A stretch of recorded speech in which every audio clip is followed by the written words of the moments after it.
ఒక్కసారిగా బ్రేక్ వేసినట్లు ఆగిపోయిందని ఊహించుకుందాం.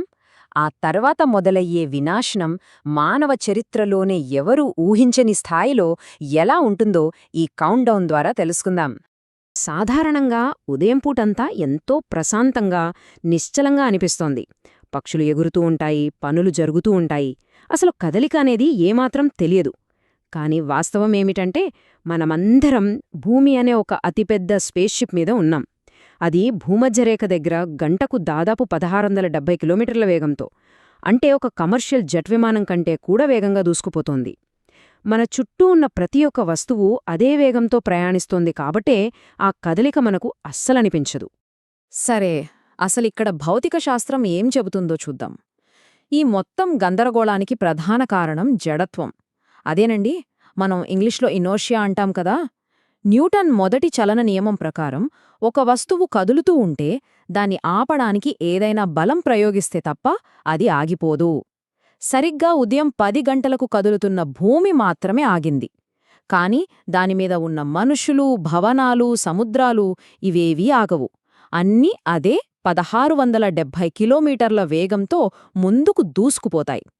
అసలు కథ ఇక్కడే మొదలవుతుంది. ఇప్పుడు గడియారం టిక్ చేయడం మొదలైంది. ప్రతి ఒక్క సెకండ్ ఎంత భయంకరంగా మారుతోందో, ఆ ఆపలేని ఇనర్షియా శక్తి రాబోయే 5 సెకండ్లను ఎలా శాసిస్తోందో మనం వరుసగా విశ్లేషిద్దాం. మొదటి సెకండ్ నుండి 5వ సెకండ్ వరకు జరిగే ఆ క్షణికమైన, అత్యంత తీవ్రమైన విధ్వంసాన్ని ఒక్కొక్కటిగా చూద్దాం. ఇది మొదటి సెకను. భూమి ఆగిన మరుక్షణమే భూమి మీద ఉన్న సమస్తం బుల్లెట్ వేగంతో ముందుకు విసిరేయబడతాయి.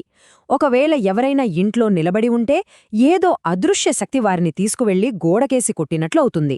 ఇక రోడ్లమీదున్న కార్లు గాల్లోకి బంతుల్లా ఎగురుతాయి. 100 కిలోమీటర్ల వేగంతో వెళ్తున్న బుల్లెట్ రైళ్లు క్షణాల్లో పల్టీలు కొట్టి పట్టాలు తప్పుతాయి. రన్వేల మీద, ఆకాశంలో ఉన్న విమానాలు ఏమాత్రం నియంత్రణ లేకుండా పోతాయి. అంటే కనురెప్ప వేసేలోపే ఎంతో అందమైన నగరాలన్నీ భయంకరమైన యుద్ధభూముల్లా మారిపోతాయి. ఇక 2వ సెకండ్లోకి వద్దాం. ఇక్కడ మనం గుర్తుంచుకోవలసిన అత్యంత భయంకరమైన సంఖ్య ఒకటుంది. అదే 1500. భూమి ఆగింది కాని వాతావరణంలో ఉన్న గాలి ఆగలేదు కదా. అది ఇంకా అదే పాత వేగంతో కదులుతూనే ఉంటుంది. దీనివల్ల గంటకు 1500 కిలోమీటర్ల కంటే ఎక్కువ వేగంతో విపరీతమైన సూపర్ హరికేన్లు, గాలివానలు పుట్టుకొస్తాయి. ఇవి చిన్న చిన్న తుఫాన్లు కావు. అమాంతం భారీ కాంక్రీట్ భవనాలను సైతం పునాదులతో సహా పెకిలించేస్తాయి. పెద్ద పెద్ద వంతెనలు సైతం పేకమేడల్లా కూలిపోతాయి. ప్రపంచం మొత్తం ఒకేసారి ఒక మహాప్రళయపు గాలిగుండంలో చిప్పుకుంటుంది. 3వ సెకండ్లో నీటి రూపంలో వచ్చే ముప్పు గురించి వింటే నిజంగా గుండె ఆగిపోతుంది. ఇందాక చెప్పుకున్నట్లే భూమి ఆగిపోయింది, కాని సముద్రాలాగలేదు. ఆ మహాసముద్రాలన్నీ ఇంకా అదే గంటకు 1670 కిలోమీటర్ల వేగంతో ముందుకు దూసుకొస్తాయి. ముంబై, చెన్నై, న్యూయార్క్, టోక్యో లాంటి ప్రపంచంలోని ప్రధాన తీరప్రాంత నగరాల పరిస్థితి ఏమవుతుందో ఒక్కసారి ఆలోచించండి.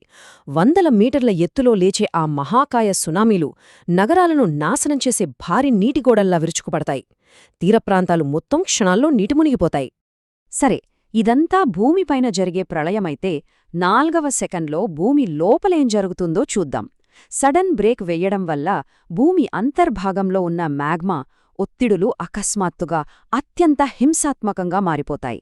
దీని ఫలితంగా ప్రపంచవ్యాప్తంగా ఒకేసారి అత్యంత భారీ భూకంపాలొస్తాయి. అప్పటివరకు నిద్రాణంగా ఎంతో ప్రశాంతంగా ఉన్నట్లు కనిపించే అగ్నిపర్వతాలు ఒక్కసారిగా మేల్కొని బ్రద్దలవుతాయి. అంటే ఒకవైపు ఆకాశం నుండి సూపర్ తుఫాన్లు, మరోవైపు సముద్రాల ఉప్పెన, ఇంకోవైపు భూకంపాలు, అగ్నిపర్వతాలు అన్నీ కలగలిపి భూమిని ఒక నరకంగా మార్చేస్తాయి. చివరిగా 5వ సెకను. ఈ 5 సెకండ్లు పూర్తయ్యేసరికి మనం బ్రతుకుతున్న ఈ ఆధునిక ప్రపంచం పూర్తిగా కుప్పకూలిపోతుంది. ప్రపంచవ్యాప్తంగా ఉన్న విద్యుత్ వ్యవస్థలు, పవర్ గ్రిడ్లు సెకండ్ల వ్యవధిలో ఫెయిలైపోతాయి. అంతరిక్షంలో ఉన్న శాటిలైట్లకు, భూమిమీదున్న కంట్రోల్ స్టేషన్లకు కమ్యూనికేషన్ శాశ్వతంగా తెగిపోతుంది. ఇంటర్నెట్ నెట్వర్క్లు ధ్వంసమైపోతాయి. లక్షలాది ప్రాణాలు గాల్లో కలవడమే కాకుండా క్షణాల వ్యవధిలో ప్రపంచ ఆర్థిక వ్యవస్థ మొత్తం పాతాళానికి పడిపోతుంది. చూశారు కదా, కేవలం 5 సెకండ్లల్లో ఏ స్థాయి పతనం జరిగిపోయిందో. సరే, ఆ భయంకరమైన 5 సెకండ్లు ముగిశాయి. భూమి మళ్లీ యథావిధిగా తన చుట్టూ తాను తిరగటం ప్రారంభించింది అనుకుందాం. కాని అక్కడితో ఆ విపత్తు ఆగిపోదు గదా. ఆ భయంకరమైన ఇనర్షియా వల్ల సృష్టించబడిన సముద్రపు అలల విధ్వంసక వేగం, వాతావరణంలో ఏర్పడిన భయంకరమైన తుఫాన్లు వెంటనే ఎలా ఆగుతాయి? సునామీలు తీరాలను దాటి ఇంకా ముందుకు ప్రయాణిస్తూనే ఉంటాయి. అప్పటికే జరగాల్సిన ఘోరమైన నష్టం జరిగిపోయింది. ఈ 5 సెకండ్ల విరామం వదిలివెళ్లిన ప్రభావం ప్రపంచ జనాభాపై ఎప్పటికీ చెరిగిపోని ఒక పీడకలలా మిగిలిపోతుంది. ఇదంతా వింటుంటే లోపలొక రకమైన వణుకు పుడుతుంది కదూ. మరి అసలు ప్రశ్నేమిటంటే, భూమి ఇలా అకస్మాత్తుగా సడన్ బ్రేక్ వేసినట్లు ఆగిపోవడమనేది భౌతిక శాస్త్రం ప్రకారం నిజంగా సాధ్యమేనా?